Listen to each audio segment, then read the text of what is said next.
Hello hello everyone. म चाहिँ विशाल राई र आज चाहिँ मेरो कम्युनिकेसन स्किल्सको डे 2 र आज पनि म केही पनि प्लान नगरिकन नै बोल्नको लागि आइरहेको छु। थाहा छैन म अगाडि के को बारेमा बोल्दैछु। म के को बारेमा बोल्नु यो मैले प्लान गरेको छैन, तर म भोलिदेखि चाहिँ एकदम प्लान बनाएर आउनेछु। मतलब त्यसको बारेमा यदि म कुनै कुराको बारेमा बोल्दैछु भने त्यसलाई म धेरै पनि होइन 10 देखि 15 मिनट मात्रै त्यसलाई टाइम दिएर यसरी आएर चाहिँ म एक्सप्लेन गर्न सकौँ त्यसलाई। किनभने म चाहिँ एकदमै इन्स्ट्यान्ट होइन, जे कुरा पनि अगाडि आएर जेको कुरा पनि वर्णन गर भन्ने बेला चाहिँ म ठाउँको ठाउँ बोल्न सकौँ। त्यसको प्र्याक्टिस पनि हो, एउटा कम्युनिकेसन स्किल। र मैले चाहिँ आफ्नो स्वरलाई पनि एकदमै अर्कै बनाएर, जस्तै मेरो नर्मल स्वर चाहिँ यो हो भने मैले कम्युनिकेसन स्किल्समा चाहिँ यो स्वर पनि चाहिँदो रहेछ। अनि मैले चाहिँ यो स्वरलाई चाहिँ अर्कै बनाउने, अलिक बोल्डवाला, जुन चाहिँ मेरो आवाज छ मैले चाहिँ यसलाई चेन्ज गर्न खोजेको छु र कस्तो सुनिरहेछ। र आज पनि म 5 मिनट बोल्नेछु र प्रत्येक दिन चाहिँ मैले यो च्यालेन्ज 30 डेजको लागि लिएको छु। यो चाहिँ जस्ट प्र्याक्टिस हो र मैले चाहिँ यसमा चाहिँ एडिट केही पनि नगरिकन र भिडियो नै युट्युबमा अपलोड गर्ने निर्णय गरेको छु। र यो चाहिँ डे 2 हो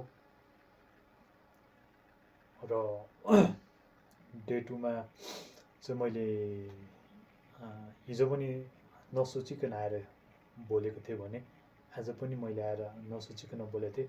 तर भोलिदेखि चाहिँ म त्यसको एउटा कुनै टपिकको बारेमा लिएर चाहिँ बोल्नेछु।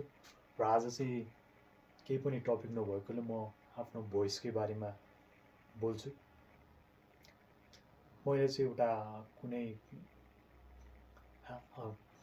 कुनै गुरुबाट कुनै अथवा मान्छेबाट सुनेको थिएँ, हामीले चाहिँ सबै कुरालाई चाहिँ ट्रेन गर्छौँ होइन, तर हामीले चाहिँ यो भोइसलाई चाहिँ कहिले पनि ट्रेन गर्दैनौँ, जुन चाहिँ हाम्रो लागि दैनिक जीवनमा डे टु डे लाइफमा एकदमै महत्त्वपूर्ण खेल्छ।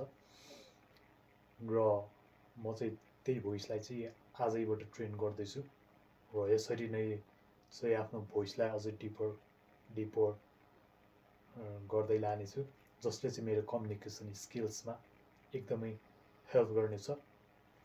र मैले सुन्दाखेरि चाहिँ आफ्नो भोइस यसरी बोल्दा अर्कै सुनिरहेछ र यसरी बोल्दा चाहिँ अलिक डिप, तर मलाई चाहिँ यता अलिअलि गाह्रो चाहिँ भइरह। त्यो पनि यसरी बिस्तारै बानी बसाल्यो भने चाहिँ यो चाहिँ मेरो सबकन्सियस माइन्डमा बस्छ र यो चाहिँ मेरो एउटा ह्याबिट हुन्छ। र मैले चाहिँ यसलाई कन्सियसली अहिले चाहिँ मैले बोल्दाखेरि कन्सियस भएर बोल्नु परिरहेछ भने बिस्तारै बोल्दै जाँदाखेरि चाहिँ यो मेरो सबकन्सियस माइन्डले क्याच गर्छ र म चाहिँ सबकन्सियसली नै यसरी बोल्न सक्ने हुन्छु। र हामीले चाहिँ यो ह्याबिटलाई सेट गऱ्यो भने हामीले चाहिँ जे कुरा पनि परिवर्तन गर्न सक्छौँ। यो चाहिँ हाम्रो सेट्स अफ बिहेभियरमा पनि पर्छ।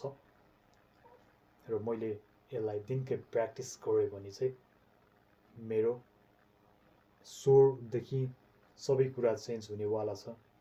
र म चाहिँ एउटा नर्मल केटा हो र म तपाईँहरूलाई मेरो सपनाको बारेमा पनि भन्छु, तर 1 मिनट मात्रै बाँकी छ।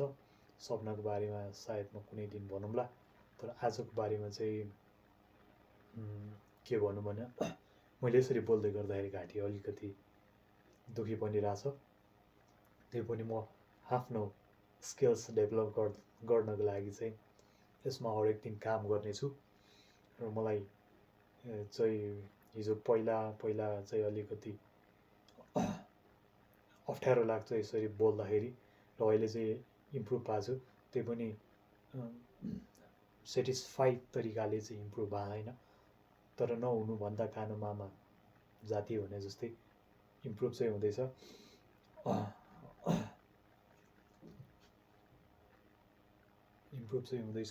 त्यसैले आजको सेसन चाहिँ म यतै इन्ड गर्छु र भोलि चाहिँ एकदम एउटा टपिक लिएर त्यसको बारेमा एक्सप्लेन गर्ने कोसिस गर्छु।